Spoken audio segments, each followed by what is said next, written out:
Hello. சொல்லு மச்சி. இந்த இப்போ தான் ஆஃபீஸ் முடிஞ்சு வர்றேன். பார்ட்டியா? இல்லை மச்சி, நான் தண்ணி அடிக்கிறேன் நிப்பாட்டிட்டேன். நியூ இயர்லேருந்து என் எக்ஸ் மேலே ப்ராமிஸ் பண்ணிட்டேன்ல. ஆமாம், அதனால் நான் வரல. இங்கே தான் இருக்கியா? அம்மா ஃபோன்ல யாரு? மாப்பிள்ள. என்னவா? ஏதோ பார்ட்டி நானுங்கம்மா, நான் வரலன்ட்டேன். ஏன் வரலன்னீங்க? பார்ட்டிக்கு போனா குடிக்க சொல்லுவானுங்க, அதெல்லாம் வேண்டாம். அதெல்லாம் எனக்கு தெரியாது. இன்னைக்கு நீங்க கண்டிப்பா பார்ட்டிக்கு போறீங்க, குடிச்சிட்டு தான் வரீங்க.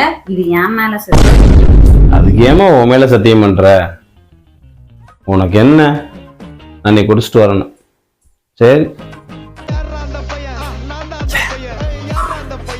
மச்சி, நீ சொன்ன ஐடியா ஒர்க் அவுட் ஆயிடுச்சு. இன்னைக்கு பார்ட்டி என் செலவுல.